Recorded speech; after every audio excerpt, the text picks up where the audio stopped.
The meeting on parole is reconvened at 12:19 p.m. Sir, will you give us your name and your DOC number, please? Parole Burch 424879. All right, Mr. Burch. My name is Pearl Wise, and to my right is Mr. Freeman. To my left is Mr. Roche. We comprise your panel this afternoon. You're here for a revocation, is that correct?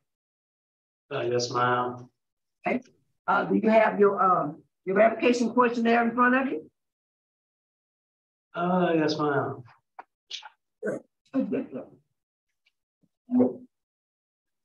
We've been I'm trying to get to your here we go. I'm going to read the allegations. I know you've been here before, but I'm going to read the allegations again, and you have an opportunity to guilty or not guilty, with or without a statement. Do you understand that? Yes, ma'am. And after we get through with that, we're going to conduct the interview with you, starting with Mr. Roche. The first allegation is number one: you were arrested and placed in a mental health facility immediately after your release. Your inappropriate behavior caused you to be held and to miss your reporting date. How do you plead to number one? Guilty. Number four, on July the 28th of 2021, before even arriving home after your release from prison, you got drunk and committed the crime of simple criminal damage to property and battery of a police officer, as evidenced by your arrest on that day by the Baton Rouge Police Department. That's 4A. How do you plead to that? That was the one when they sent me to the mental institution. That was the one I just pled guilty to. Okay. And then 4B is that on October the 12th of 2021, you committed the crime of DWI first, possession of marijuana, driving with a suspended license, and following too close with accident as evidenced by your arrest on that day by the AV Police Department. On January the 10th of 2022, you pled guilty to the charge of DWI second and careless operation of a motor vehicle in the 21st JDC. And you were sentenced to 6 months on count 1, 3 months on count 2 in the parish jail. And the charges in Baton Rouge City Court remain pending. How do you plead count 4? Guilty. And guilty. Thank you. Would you answer Mr. Roche's question? Thank you. Thank you, Ms. Wise. Good afternoon, Mr. Burch. How are you? I'm okay. How are you? Nice seeing you again. Yes, sir. Looks like you're doing much better today than the last time I saw you. Yes, sir. Good. Let's get some technical questions out of the way first. Have you finished serving your 6 months on that first charge? Yes, sir. I was arrested August 12th, and I've been down 19 months. Okay, so basically, in other charges in tangible hold still pending? No, sir. I have credit for time served. Because all of those charges have been taken care of. Yes, sir. Now, I want you to understand this before I start anything. This panel is here today to help you to become a productive member of society. And we're going to figure out a way that you can get your proper treatment and the proper medication and see whether or not you can be self-sustaining at some point after you get that treatment. Okay? Yes, sir. First of all, I'd like Dr. Fleming to make her presentation and tell us exactly where you are right now. And first of all, let me. At this time, I omitted our visitors, and it's a charge to my head, not my heart. We have Miss Nora Burch, your mother, who will not be speaking, and Miss April Burch, who is with Nora, your sister, will not be speaking. They're here to participate, as well as Dr. Fleming, and we're going to hear from Dr. Fleming at this time. Dr. Fleming is in person. Thank you.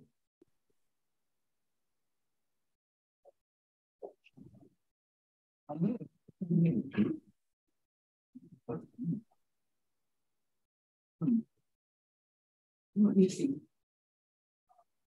One second. We'll go into executive session. Second motion. We have motion for executive session. Roll call, please. Parole. Yes. Yes. Yes.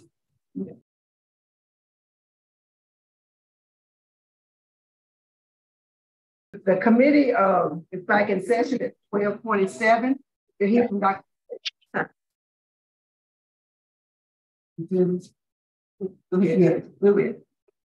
We need a report on where he is and what his recommendations for him in the future. At this time, Mr. Burch is at a leave hunt. He is in our hunt special unit, but that's mostly because of the pending period. He would have been otherwise in the dormitory, and a supported living dormitory. He has been with our treatment record, and he's been medication compliant as well. But he's cooperated with our nursing staff, our social work staff, and things that they've asked for him to do since he's been with us in our unit. But he's been completely cooperative with all the directives of our staff. At this time, I recommend that he continue on the medication that he is on, that he's stabilized on, and that outpatient with continued mental health services. Are you guys recommending inpatient treatment?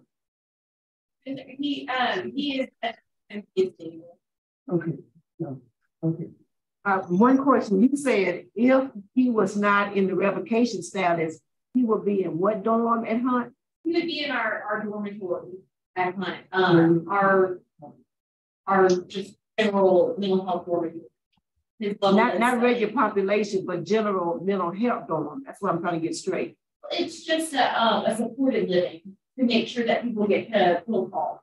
It's not there's no daily living activities. It's so that they can get a phone call and child safety. Okay, so the mental health supported dorm. So it's where they have just more interaction with our social work staff. So like the outpatient where they would have a caseworker, he would have a caseworker in it. Thank you. That clears that up for me. Thank you. Thank you. With Miss April, Burch, open your mic, please. Yes, sir. How are you doing, Dr. Burch? I'm doing good today. Thank you. Okay, we have a recommendation for the mental health staff at Hunt. Stable. He's doing very well. In his medication. Now we need to know what type of transition plan you have in place for your brother so that we can release him to that transition plan, and we have in mind a place for him to live. I'm sorry, the audio is pretty distorted on my end. Could you repeat that question, please, or the statement? Okay. We have a well advised by the Elaine Hunt medical staff and mental health staff that your brother is stable. Correct. I would like to release him that need a viable transition plan where he's going to live and make sure that he gets his medication on time. Got it. The last conversations that my mother and I had with Brad, he discussed a plan that he has in place for a place to live with a friend of his that he's known for a really long time. And this is a person that he trusts. And it seems to be a person with whom he is connected a potential job with. And we're relieved to know that he understands that he will need to make time in his schedule for outpatient counseling. He'll need to continue to take his medication, and he'll need to remain sober. Dr. Burch, have you had a conversation with this person? I have not. Thank you, ma'am. I'll get back a little later, okay? Yes, sir. Mr. Burch. Yes, sir. Tell us about this transition plan.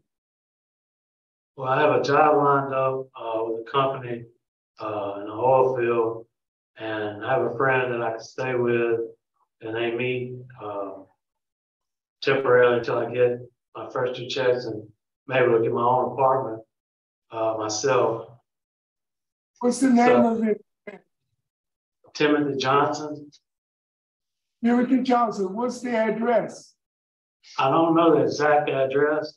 Off the top of my head, I don't have his number in my phone list. But I've stayed with him before, and we've been friends a long time. I don't have the exact physical address. But I can go off of the last address that was on my ID. It's 206 Robin Street. And that's with my mother-in-law. And they meet also if I have to have an address until I get his address. Mr. Freeman. Yes, sir.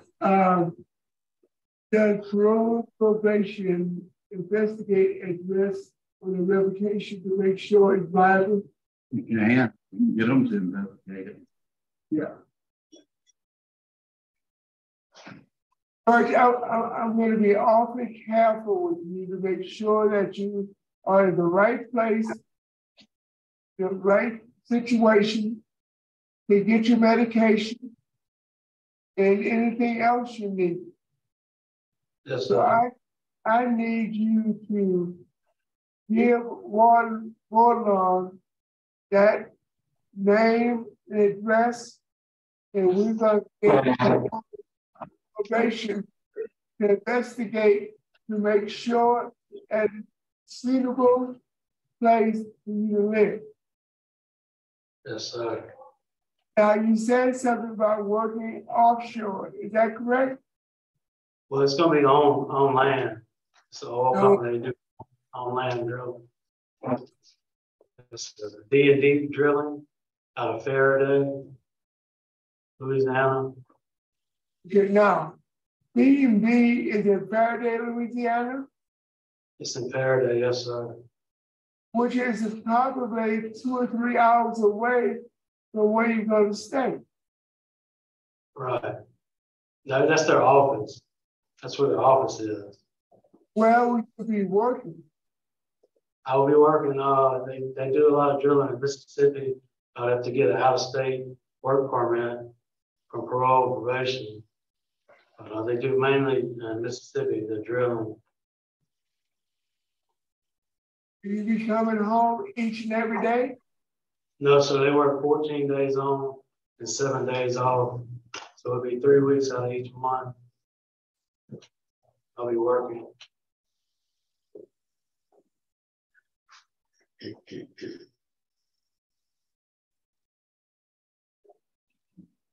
Boy, Barlow, would you like to have some input? We can help him get in touch with whoever he needs to get in touch with to get a residence plan together. We'll assist with that to line him up and let y'all know.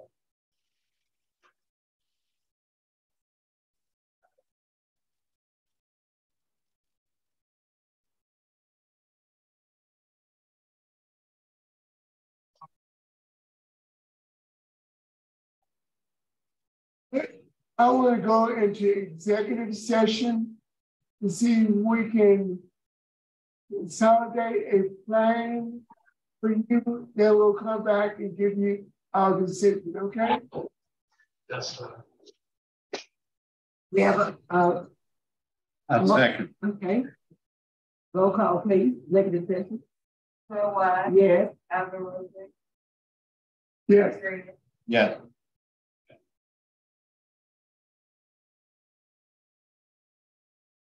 The Committee on Parole is reconvened. The time is 12:47 p.m.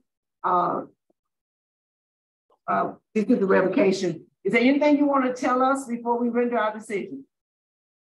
I forgot, it slipped my mind, but about a year ago, I was planning to go to Fellowship Ministries in Albany.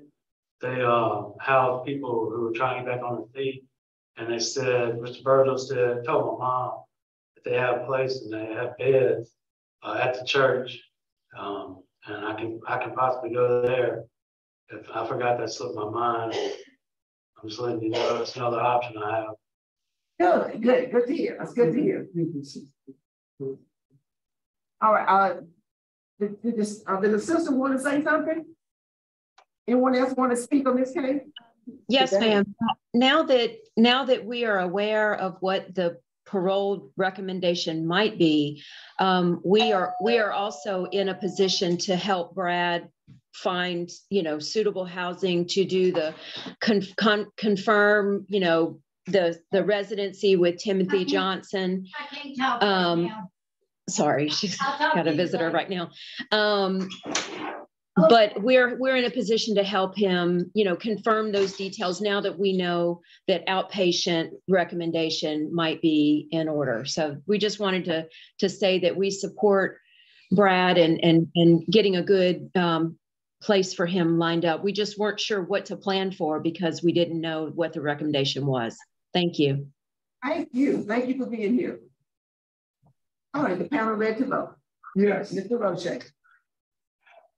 Mr. Burch, at any time you can't hear me, please let me know, okay?